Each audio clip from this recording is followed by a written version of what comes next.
Alright guys, welcome to my channel, Jay Katigbak, Pajak all the way. After natin magpagudpod last 2017, ito nasundan ng Manila to Baler. One shot from 7-Eleven MOA to Baler. Ang kasama na lang natin dito si Jeff and si Kim. May nakasabay namin dyan si isa kong kasamang rider hanggang Gapan, Nueva Ecija lang siya.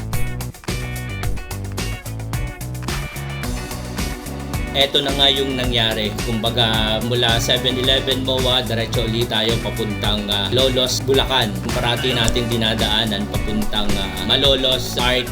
Dito tayo dumaan sa may kanan. Diretso lang ang tatahakin natin is papunta tayo ng Gapan, Nueva Ecija, Cabanatuan. Eto yung throwback.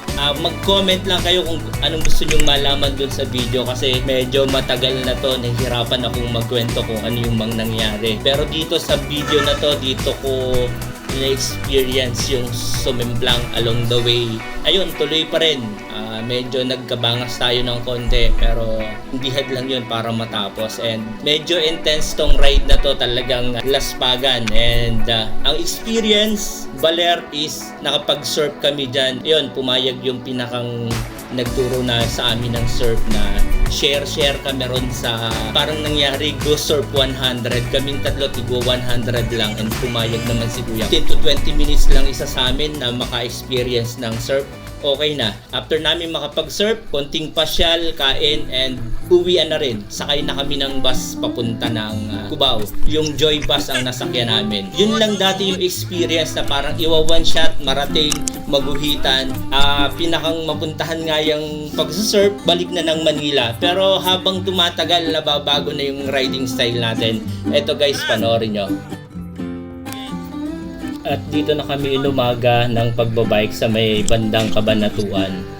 And dito sa may Cabanatuan, may naligaw kami ng daan. Bandang Cabanatuan, may mga napasukan kaming hindi namin alam yung papuntang ayun na nga, Baya Pantabangan kami papuntang Baler. And sa tulong ng mga local sa tanong-tanong namin, yun ay ituro rin naman sa amin ang daan. And diretso na kami noon papuntang Rizal. Yun yung alam kong stopover namin ng tanghalian.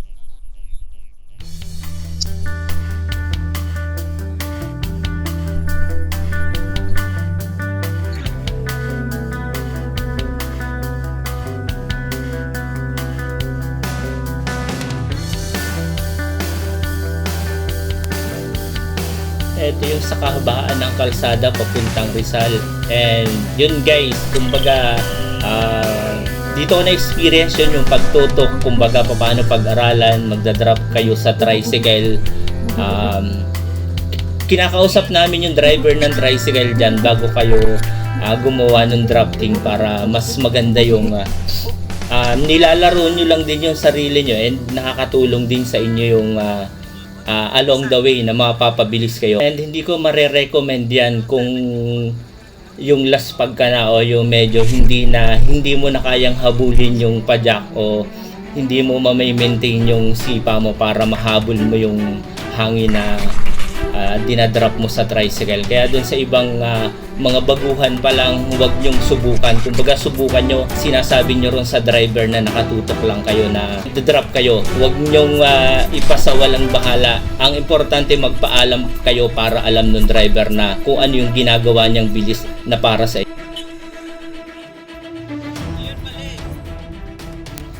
At nang marating namin ang bayan ng Pantabangan, may isang local na nag-recommend sa amin na puntahan daw namin nga yung lake.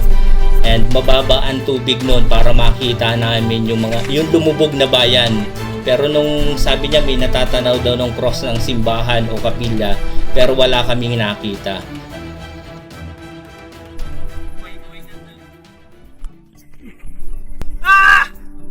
At dito ko na inaaliw yung sarili ko nun sa ahon. Grabe ang ahon dito sa Pantabangan. May biglang bulusok tapos biglang ahon. Yun yung experience dito. And yun talagang init. Yun normal na lang yung init dyan. Pero along the way nga may makikita kayo nagtitindahan. Sarap tigilan, sarap kausapin. And tulong na rin natin yung sa lokal na nabibilhan mo sila ng mga produkto nila. And yun nga pala sa mga naka-tubeless, so kayong umasa na tubeless lang, dapat may spare pa rin kayong dalang interior. Yun ang nangyari kay Jeff. Ang nangyari sa kanya, naka-tubeless siya pero hiwa ang nangyari dun sa gulong niya. Kaya along the way na kahit napipila pa nung silad niya pero sumisingaw pa rin. Isa yun sa naging aberya ni Jeff.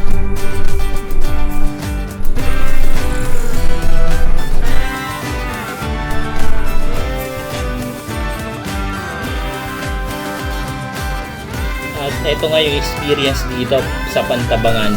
Sobrang haba ng ahon, tapos bubulusok ka. Then pagkabulusok mo, aahon ka na naman. And yun yung experience ko dito bago kami mapunta ron sa malapit na sa dam. Hindi ko knows yung pangalan ng dam, pero yung experience doon na one way yung daan na bigayan sa mga dumadaan sa sakyan dyan.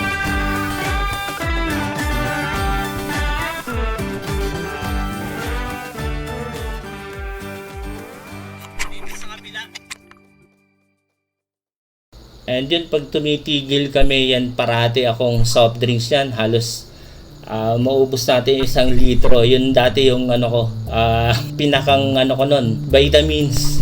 Sa akin naman, kumbaga yung soft drinks, ipapawis mo rin mo. During ride lang talaga tayo ng malakas sa soft drinks.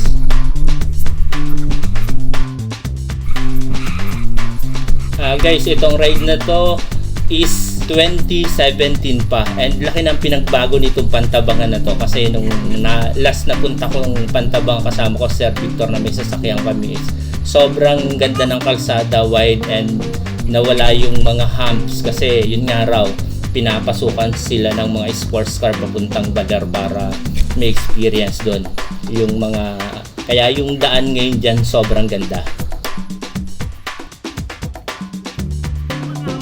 And yung may nagtatanong na ang gamit kong camera dyan, walang stabilizer, walang LCD, as in pakiramdaman lang yon.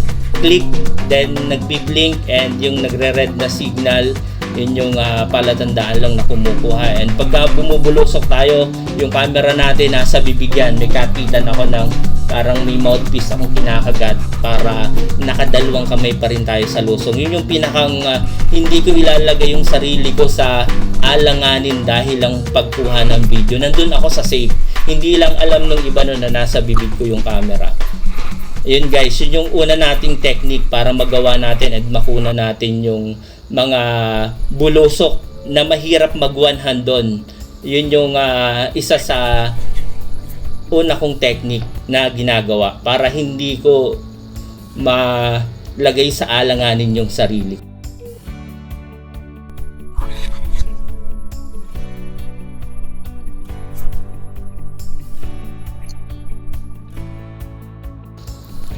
And yun, nagtanong na naman tayo sa local kasi yun nga, may time na walang signal dyan and hindi ako umaasa sa Google o sa yun yung magtatanong pa rin ako sa local para alamin ko yung daan.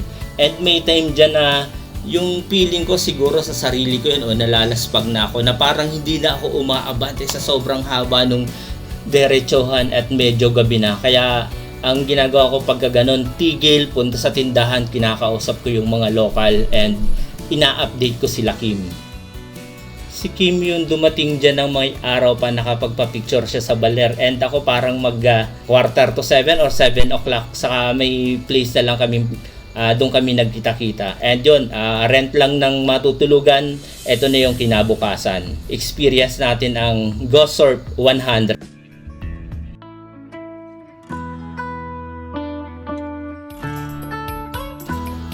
Eto na yung umaga namin sa Baler, and yun, lahat kami first time sa Baler, walang alam kung saan pupunta. And si Kim yun, mahilig siya, Google natin, hinanap niyo namin yung Sabang, and nung narating na namin yung tabing dagat, yun na, sobrang saya, daming tao, experience, kakaiba yung mga alon, and sinubukan na natin yung makasakay ng surf, and yun, saya, sarap ng experience.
matapos naming mag-check out dun sa tinuluyan namin, pasyal lang sa Baler and dyan sa picture and kain. After ng kain, diretso na ng bus.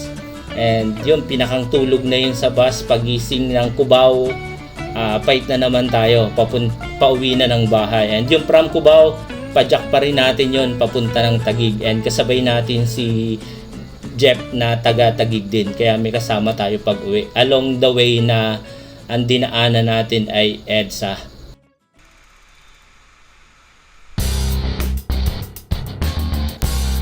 At yun guys, ito pag dumadaan tayo sa EDSA nung time na yun, wala namang bike lane dyan. And talagang sa tagal ng experience yun, kailangan alam mo yung takbuhan ng mga sasakyan, yung mga titigil o yung speed nila, kung paano mo i-manage yung sarili mo sa EDSA. Kaya dun sa may ginawa silang bike lane sa EDSA o sa ibang mga lugar sa atin, para sa mga newbie during pandemic, yun yung nilagay nilang bike lane para dun sa mga baguhan na hindi sanay mga sumingit dun sa ibang sasakyan. Kasi ang ginawa yung bike lane na yun para dun niya sa during pandemic na maraming baguhang nagbibisikleta para dun sila dumaan na mas safe sila ron. Pero yung ginawa naman hindi totally safe kasi nandun lahat yung risk, lubak o mabutas na manhole. Talagang hindi rin madadaanan ng kompleto. May mga ibang bike lane na iniwas sila sa kalsada, mas maganda yun. And yung napuntahan nating magandang bike lane is yun sa may Clark, Pampanga. Talagang dedicated na bike lane, hindi kasama sa daanan ng mga sasakyan. Ayun guys, thank you for watching, and sa susunod uli nating mga throwback, may kasamang kwento. Bye, and like, share, and subscribe, and comment lang kayo sa gusto nyong malaman tungkol sa video, and sasagutin natin yan. Thank you for watching!